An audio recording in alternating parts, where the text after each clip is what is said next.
بنا به گزارش منتشر شده در اول اسفند 86 باندهای تبهکار قاچاق انسان و فحشا در ایران تحت حاکمیت آخوندها اقدام به تبلیغ برای فروش دختران نوجوان ایرانی در امارات کردند که سن آنها بین 15 تا 18 سال است. قاچاق زنان و دختران ایرانی توسط رژیم زنستیز آخوندی به کشورهای مختلف فاجعه‌ای است که مطبوعات حکومتی نیز ناگزیر به گوشه بسیار ناشیزی از آن اعتراف می‌کنند.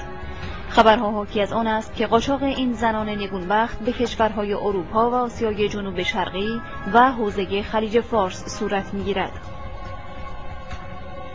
روزنامه حکومتی جمهوری در خبری تحت عنوان زنان ایرانی در کاباره‌های چین نوشت: پس از شیخ نشین دبی که یکی از مقاصد اصلی زنان روسپی به منظور کسب درآمد نامشروع می باشد، همکنون کشور چین که در سالهای اخیر رشد اقتصادی مناسبی را تجربه کرده و باعث جذب سرمایه گذاران شده است، پاتوق افراد مذکور شده است که در شأن نظام جمهوری اسلامی ایران نمی باشد.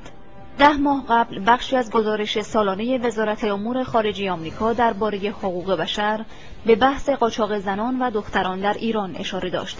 بر اساس این گزارش ماهانه 45 دختر 16 تا 26 ساله ایرانی فقط در کراچی توسط افراد ثروتمند خریداری می‌شوند. در گزارش وزارت خارجه آمریکا آمده بود ایران هیچ مدرکی درباره اجرای قانون علیه مقامات دولتی که در تسهیل قاچاق نقش دارند ارائه نکرده است. یکی از دلایلی که انگشت اتهام را رو به آخوندها نشانه می‌رود، علاوه بر سکوت آنان در مقابل پدیده قاچاق دختران، برخورد و بازداشت کسانی است که در این حوزه تحقیق می‌کنند، مانند یک خلبان اماراتی به نام بن یحیی که پرده از فروش دختران ایرانی در دبی برداشت اما بعد به همین دلیل بازداشت گردید. از جمله دلایل قاچاق زنان و دختران ایرانی فقر عنوان می‌شود، اما این تنها دلیل نیست. بخش عظیمی از آن به سرکوب و خفقان حاکم بر ایران برمیگردد.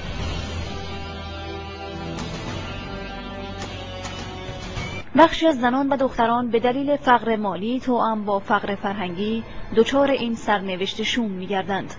افراد باندهای فوق با سوء استفاده از این ضعف به روستاهای کوچک و محروم می‌روند، خصوصاً در ناحیه استان خراسان، و با خانواده‌ها صحبت می‌کنند که از این طریق دخترانشان به استقلال می‌رسند، خرج خودشان را تامین می‌کنند و می‌توانند در آینده‌ای نه چندان دور آنان را نیز تامین کنند و بدین ترتیب اجازه خرید دختر را از پدرش می‌گیرند.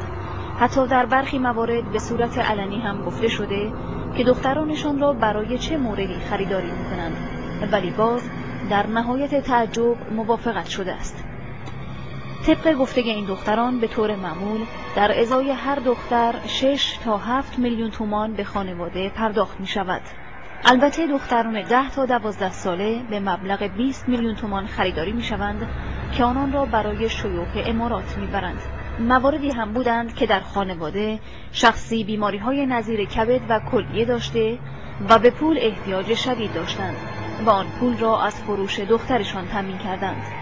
در این موارد خانواده راضی نبودند، اما بر اثر ناچاری دست به این کار زدند.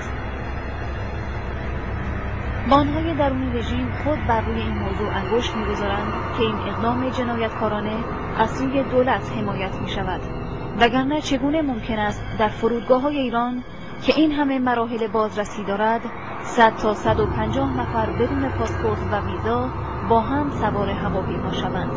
چرا مدارکشان چک نمی‌شود؟ در افغانستان هم این دختران را از داخل فرودگاه‌ها با ماشین‌های دودی و بدون بازرسی مدارک خارج می‌کنند و به صورت هماهنگ و سازمان یافته به خانه‌های تیمی و مؤسسات اداره کننده تقسیم می‌کنند. یک کارشناس اجتماعی در رژیم با اشاره به رایج بودن قاچاق زنان و دختران در استان‌های خراسان، سیستان و بلوچستان و افغانستان و پاکستان می‌گوید قاچاقچیان این دختران و زنان را در خانواده‌هایی که غالباً شرایط نابسامان اقتصادی به سر می‌برند شناسایی و پس از عقد موقت آنها را به خانه‌های فساد در شهرهای نظیر کویت، کراچی و غیره اعزام می‌کنند. این کارشناس به ابعاد نگران کننده پدیده فروش دختران در شهرهای مختلف مرزی اشاره می‌کند و می‌گوید مطابق بررسی‌ها از آنجا که ازدواج قربانیان به صورت موقت بوده، تنها چند روز پس از ازدواج با اجبار، زور، تهدید و فریب به زاهدان و سپس به پاکستان و افغانستان منتقل می‌شوند.